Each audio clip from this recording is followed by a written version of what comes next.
All right, let's try that again. That's what you get for moving to a new setting. Sometimes you forget to plug stuff in. A nice shadow there.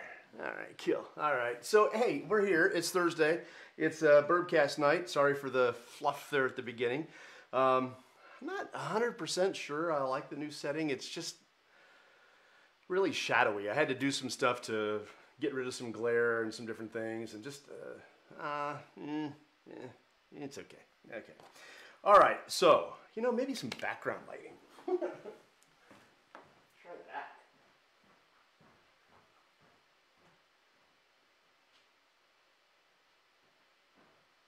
Maybe that helps a little bit. Yeah, that helps a little bit. Gives a little bit of dimension. All right. Old Overholt is what we're doing tonight. We're not going to get in the same position that I was in last Thursday. 3 Bourbcasts in one night. A little bit much. So what we're going to do, hey Kevin, how are you, man? This is what I sound like when I'm not slurring and when I'm perfectly okay, before I've had anything. Last week it was a little crazy. Kevin, if you're just joining us, we're going to do something really cool tonight. It's something I've been wanting to do for a long time. You may have seen it in the title. We're going to start off by trying out the Old Overholt, and then I'm going to make a Sazerac. Finally, it's something I've been wanting to do for a while, and I'm finally going to do it. So I'm looking forward to that. Little background on the Old Overholt. This is a OHLQ pick. This is 114 proof. Normally, Old Overholt is available in 80 proof, and then there's a couple of other ones out there. There was one that was 92.6. That was an 11-year. This is 114 proof. This was only available really in Ohio and Pennsylvania. It's kind of a very special barrel release, and I just happen to have one of these things. So we're gonna get it poured and get it tried. Being that it's a really high proof compared to what we've been doing lately, I'm gonna put it in this glass just to give it the chance to breathe a little bit while we go over the history of Old Overholt. It was started just like a lot of other stories, only this one was in Pennsylvania, not Kentucky. It started way back when. It's said to be America's oldest continually maintained brand of whiskey. Founded in West Overton, Pennsylvania in 1910 by Henry Overholt, and then by his son. Now, it was Overhold, not Holt. The Anglo new way of pronouncing that is Overholt, but when they started, it was Overhold. Well, then his son took it over. Hey, Mac, welcome. Then Abraham took it over. Abraham was Henry's son, and he was kind of a rabble-rouser. He was considered an unruly Mennonite. I've met some folks a little bit like that. I remember one time Mennonites and Amish are in some ways far removed, and in other ways not so far removed. But I remember meeting a guy. He was a farmer. He was an Amish farmer, and we went to go film some of his chickens for an educational video series. And we got to his farm, and we got to his barn, and I'm like, oh, man, I don't know, man. It's a little dark in here. Guy opened up a panel and flipped on lights that I didn't even notice were there until they were on. And I looked at him and said, you got electric in your barn? He says, oh, the elders are so mad at me, but I don't see how you can run a farm without electricity. Pretty cool story. It was a lot of fun. Anyway, he was considered a unruly Mennonite. Well, they called their hooch back in 1810. They called it Old Farm Pure Rye. It's going to be a little bit different than the 80 proof. In time, Abraham died, and it was carried on and modernized. In 1888, it was renamed Old Overholt. And even back then, they were doing it as a way to kind of give homage to Abraham and his father Henry. And you can see, maybe not so well, but his scowling mug is still on the label today. And it's still on the label of the 80 proof and the 92 proof too. So, and I don't know why he's scowling. Maybe it's because they didn't let him have any booze that day. I don't know. I get like that when I haven't had anything to drink. Prohibition, rye, didn't do so well after Prohibition. and then it continued. That trend continued. World War II came along, and bourbons and ryes just went down. People were starting to really like the clear spirits and the mixology and things like that. Hey Mark, how are you, man? But they started to get into the clear spirits and mixology, and rye and bourbon really had a lot of struggling. But the good part for Old Overholt was, while everybody else struggled, this was about the only thing available on the market. Nobody was buying any other ryes, and if they were buying rye, it was Old Overholt, which was kind of nice. Well, it struggled and struggled and struggled for years and years and years. And in 1987, Jim Beam Distillery came around, and they bought it. It's kind of marketed along with, there's actually supposed to be a website for Old Overholt called the Olds or Olds Whiskeys or something like that, but that website doesn't come up. You have to actually go to the Jim Beam website to find out more about Old Overholt. It was said to be the preferred tip for Ulysses S. Grant and Doc Holliday. It is the only American whiskey brand that retains undeniable ties to old Monongahela styles of rye. This is probably not the same rye that they had back in the 1800s, but they tried to stay as close to the homage as they could. Right now it's a high corn Kentucky style rye bottled at 3 years old. I don't have a mash bill, I don't believe, on this. I would have to look. Yeah, I don't know. But it is I had it somewhere. All the different types of Old Overholt, and there aren't a lot, but all the different types do have the same mash bill. It's just different aging and different proofs. So I've let this set. Old Overholt, this is again the OHLQ pick from last year. It's 114 proof. This is a rare pick. The ethanol's strong on it, but I'm getting really a nice sense of honey and caramel.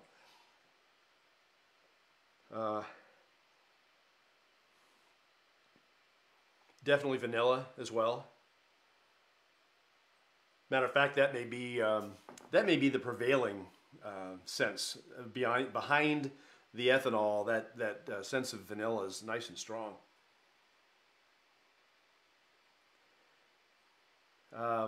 Little toasted barrel. I'm getting the oak. I'm definitely getting that butteriness and butterscotch of the rye. Yeah, so, okay, here we go. 114 proof. And stick around because I'm going to make a drink that I've been excited to make.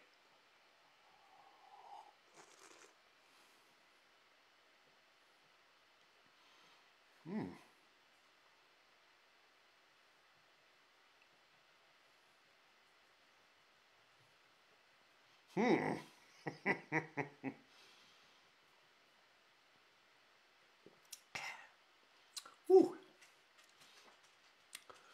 That was a slow but very steady and very strong burn. I've never had that. I've never had that in a pour. I've always used it for my old fashioned, Kevin says. And I bet it would be awesome in your old fashioned. The flavors on that are fantastic. It started off on the front of my tongue and just bathed my palate in flavor. It was like, whoa, really, really good. And then the burn started, and it was like a fuse headed towards a powder keg of powder. It just grew and grew and grew, and it was like, this is amazing. But here's the best part, is once it's off the palate, once you get that swallow, the finish is delicious. And that burn didn't stay. And the burn didn't hit my throat that hard. I've had lower proof bourbons and stuff hit the swallow much harder than this did and hang on longer. I like that the flavors of this are distributed nicely in the front and the center of my palate. I'm going to do it again now that I've got the burn out of the way.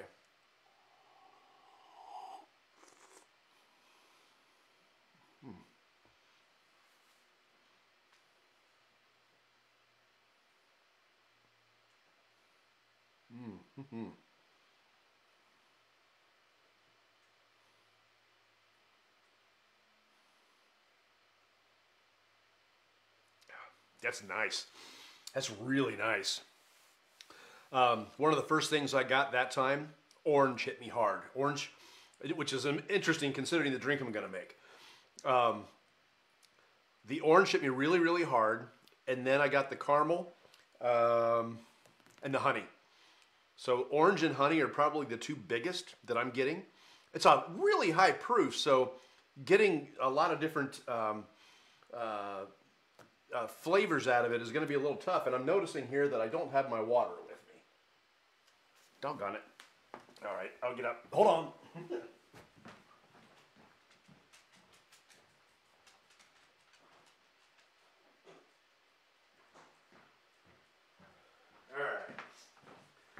So, not that this needs water to open it up. I think the flavors are fantastic. Really a nice, well-balanced flavor for this. Old Overholt 114. The ethanol is, I mean, it's 114 proof, so it's definitely hitting me. And I'm wondering if I cut it down some, if indeed, now this is cold water. This is filtered, but it came out of my refrigerator. So, it ought to mute the flavors quite nicely, as well as the ethanol. So let's just give that a little spin. All right. The nose is even more present now after putting it on water. I think it's because it killed the ethanol. That ethanol is so strong on the nose. Now I've dropped that down, and I'm getting other things. The cinnamon that you might expect is still very weak. The toasted barrel, the oak, the honey, and the vanilla.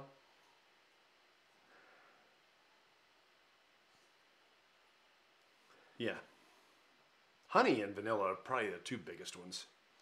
All right, let's get this done.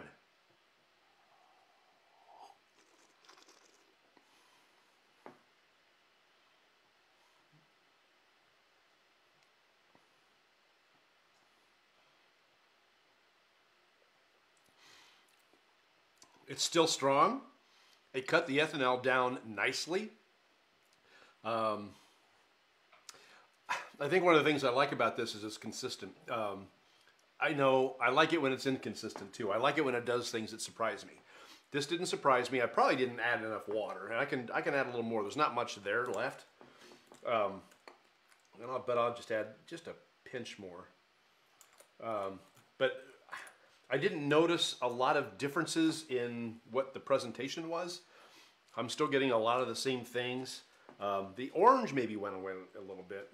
That could have been just a first impression after the first burn. All right, one more.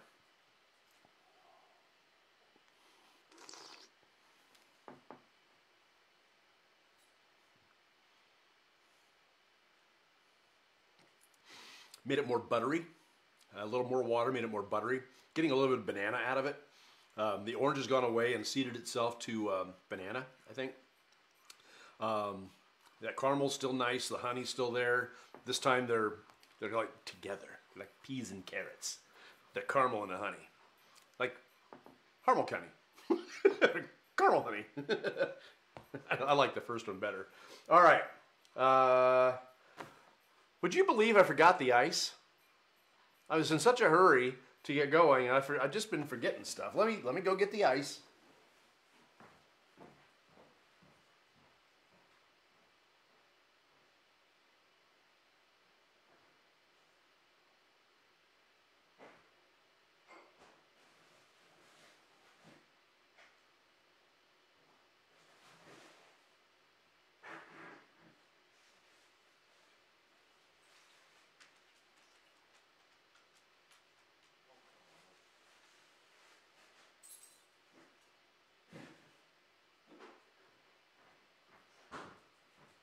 I had 3 ice spheres and they were all stuck together.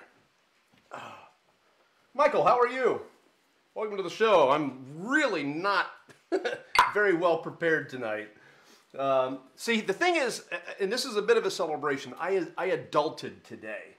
Like, really adulted. I told my family back when I turned 50, I told them, I said, look, I know the numbers are racking up, but you need to understand that this is as mature as I'm ever going to get. So for me to say that I adulted today is a big deal. As a matter of fact, I even said that to somebody that I was doing business with today, and she says, oh, that sounds like you. Guilty as charged. I adulted today. How did I adult? Well, let's just consider this a celebration. So I hope you have, how was my head? I hope you have a drink. How was your head after last week's shows, Michael? We had shows. And my head was fine. I woke up the next morning. I mean, Aaron left, and I don't think it was very long after he left that I plowed down on the couch and I was done. I was out. But the next morning, I woke up like normal, and I got up and I went to my workout, and my trainer was very happy that I was there. Normally, we have an agreement that on Fridays, she doesn't make me run. She made me run, but fortunately, I was all right. That was the nice thing about last Friday. Tomorrow will be even better because I'm not going to do that again tonight. 3 Bourbcasts in one night, that was a lot. So anyway, the celebration, I hope you have a drink. You're gonna do a drink with me, all right? I'm going to try this on ice, but we are going to toast some things. I had the opportunity to refinance my house, and I got a lower interest rate and a better payment. So that happened today. We've been working for like the last 2 weeks on everything to make that happen. So today, this house is mine again. And I figured out ways that I can cut down on the length of the loan, which is great. So I'm going to be doing that.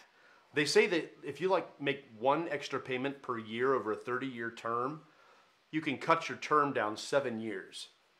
So if I can manage to make 2 extra payments a year, could that possibly mean that I'm going to cut my term down like 14 years?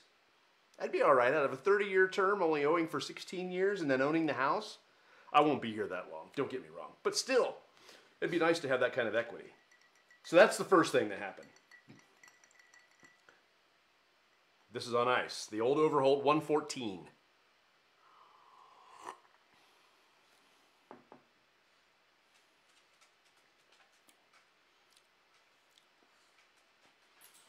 You know, I forgot the blocked ice, too, that I'm going to need for my drink. Maybe I'll just use this. I don't want to get up again. Some of the rye notes are coming out a little bit stronger with the ice. I'm getting that grassiness, that butteriness.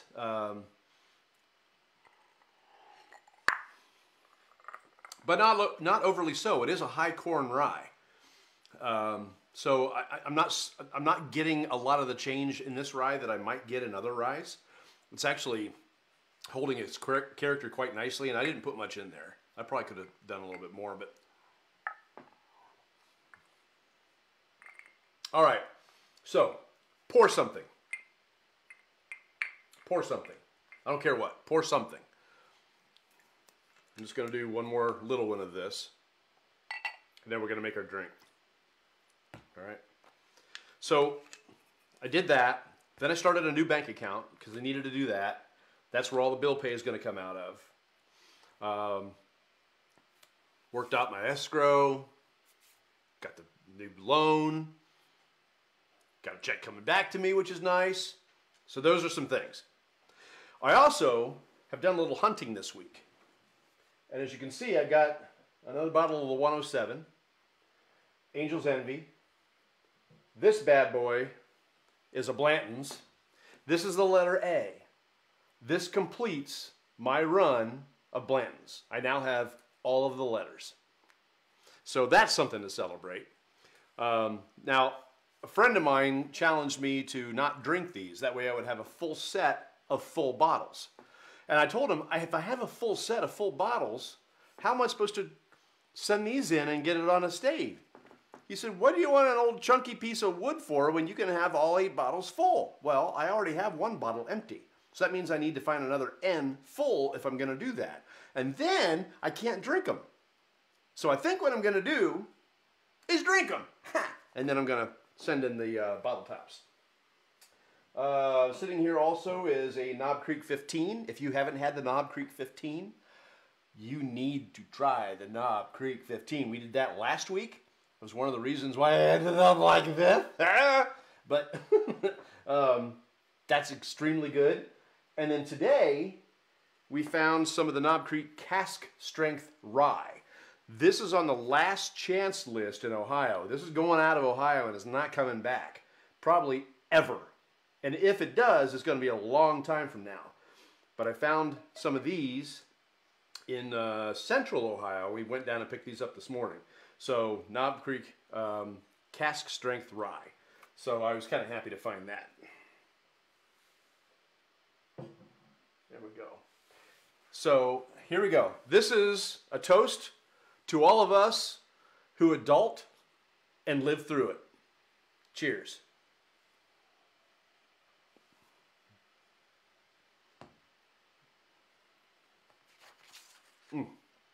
That's really good. I'm wondering what the 80 proof will taste like. I mean, I think that I will miss the heat because the heat is such a nice part of this bottle. That's a nice pour. I really like it. Okay. I'm excited. I have been wanting to do a Sazerac for the longest time. And I've ordered one, and it was good.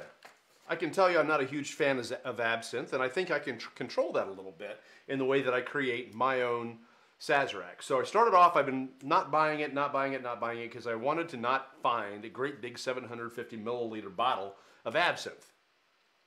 Having not being a fan of licorice so much, I didn't want to buy a whole bottle of absinthe. Well, damn it. I decided to just go ahead and go with it. This is considered to be a really good bottle of absinthe. This is the Lucid. And on the nose, it's very licoricey. Very licoricey, but it's not unpleasant.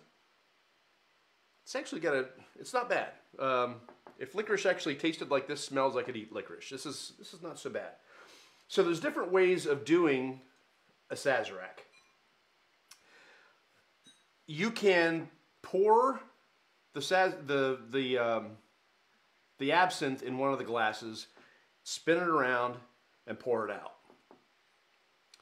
You can use an atomizer and spray the inside of the glass, and then mix the drink in it. You can spray the inside of the glass and let it sit and mix the drink in another glass. Another way that you can do it, hi Lester, hey man, you're just in time. We're going to make a drink I've been wanting to make for a really long time. You can also create the drink and then apply the Sazerac. I understand that might make it a little bit sweeter.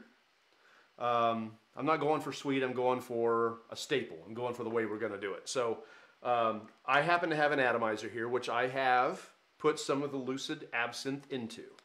Now this is American absinthe. This is not the stuff with a lot of wormwood in it that's going to give me hallucinations.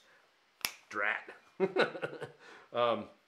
So what I'm going to do is I'm going to take this absinthe and I'm going to spray it down in this glass. Just a couple nice sprays. Just get that glass coated. And then I'm going to let that sit. I'm not going to do anything with that glass for a while. And I'm going to create the Sazerac in this glass. So we're going to start off with a sugar cube. 2 points! And we need to do, this is Pashad's bitters. This is very, you don't have a Sazerac without Pashad's bitters. Oh, Pashad! So how much do I put in there? I put in, it's supposed to be about a 1/4 teaspoon. I'm going to guess that to be, oh, I didn't open that. I thought I did. I'm sitting here spinning it. It's not going anywhere. All right. 1/4 teaspoon, I'm going to say, is probably about that much. So that's the Pashad's bitters. This, I believe, is a Buffalo Trace product, which would make sense. It's called the Sazerac. But anyway, so we'll do that. And then you add the Angostura bitters, and that is a little less. You use about 1/8 of a teaspoon. There we go. And then there's 2 ounces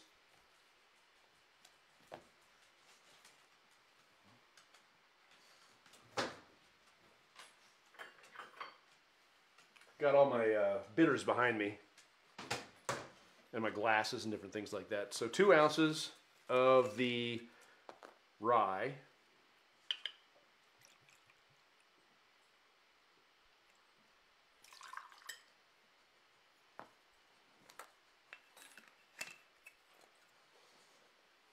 Okay, and then I'm going to muddle that in all that.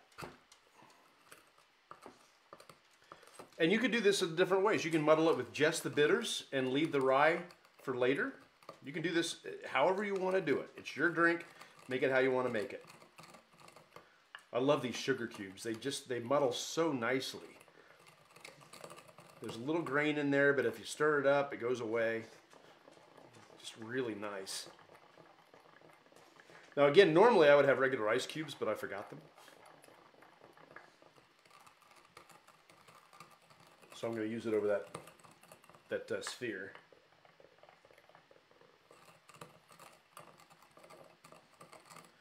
Lester, I've had Kevin on a show, and I had Aaron on a show. I need to get you on a show.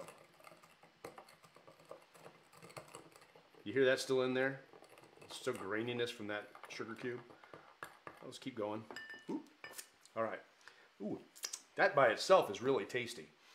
Okay, so I've done the sugar cube, the bitters, the rye. The absinthe is in this glass. So now I'm going to take the ice sphere that I used, put it in this glass.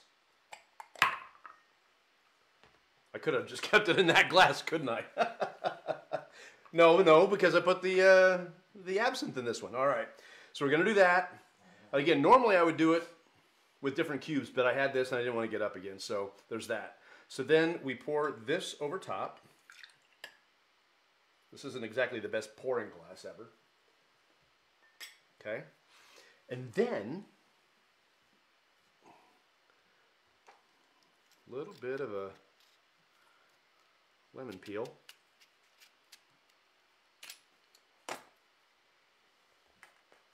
Express it over it. And then I'm actually going to do the inside and lay it down in there. This is a classic Sazerac. One I've been wanting to make for a long time. And now here it is. On the day that I adult.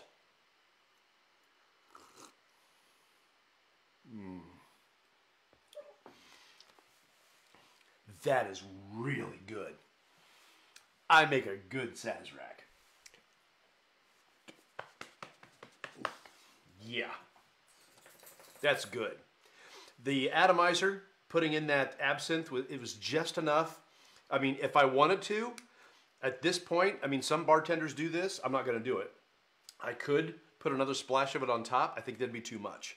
The last Sazerac I had just a little bit too much of a flavor of the absinthe. It had too much licorice to it. And I think it was because it was added afterwards. Whereas if you add it before, it's just there, like that understudy that's hanging out behind the curtains, you know, just waiting for the lead to break his leg, because everybody says break a leg, so maybe they'll actually break a leg so the understudy can come out and finish the show. Chill out, dudes. The boys are not used to me doing this in this room. That's delicious.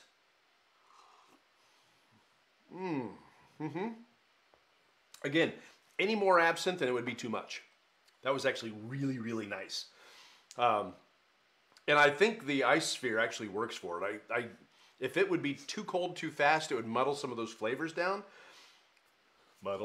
And I really like the flavor the way it is. I like the temperature the way it is. That is a happy drink. That is a good drink. So there you have it. We did the Old Overholt 114. This is the OHLQ pick that went to Pennsylvania and Ohio. Wasn't really seen outside of the States as far as this 114 proof pick, as far as those two states. It might have fringed over a little bit in other states like West Virginia and Kentucky, but not a lot. The main distribution was Ohio and Pennsylvania. Pennsylvania, the home of Old Overholt. We tried it on ice. We tried it with a little bit of water, and then we tried it in this wonderful Sazerac, and it's perfect in this Sazerac. Oh my golly. I cannot imagine an 80 proof rye holding up to everything else that's in that glass. That's delicious. It's really, really good. I have not decided what I'm going to do next week yet. I haven't taken any photos, so stay tuned for that. Watch the page over the next few days as I figure out what the next one's going to be. It's going to be something I've never tried before. I'm kind of excited about that. I got a lot of stuff downstairs that I still haven't tried, so we're going to be doing that. So watch for that. Do check us out on Instagram. Follow us there if you do that Instagram thing. That's at Beautiful Bourbon. Of course, you're here on Facebook. Do share it. Let people know that we're here. If you're enjoying yourself and you like the photography and you like this silliness, I don't know that I'll do this setup again. And if you like it, let me know. But if you like this stuff, share it. And of course, we've also got the blog, which I'm still woefully behind on, which is beautifulbourbon.com. I actually wanted to share a video that I did. Remember the Blackened that I did back in April? I wanted to share Blackened and that video and the cocktail that we did called the Whiplash, because I used peanut butter whiskey in that. I used Screwball, and it was Bailey's, and it was actually really good. And I went to share it, and it wasn't on my blog because yours truly didn't update it and put it on there. So I had to send them to the Facebook page. I felt a little bit guilty about that because I've really got to do the blog. I just haven't had time. Thank God I haven't had time. I've been adulting. I've been working. And tonight I play. And you're here with me to do that, and I appreciate it. So Lester and Kevin and Michael and Mark and Mac, I want to thank you guys for watching and for spreading the word, evangelizing Beautiful Bourbon. We will see you next week, and it'll be with something special. I guarantee it. It always is. And the fact that you're here with me makes it even more special. Aw. Aw. Do you believe that? Could I run for politics now? All right. Guys, we will see you later. Have a good one.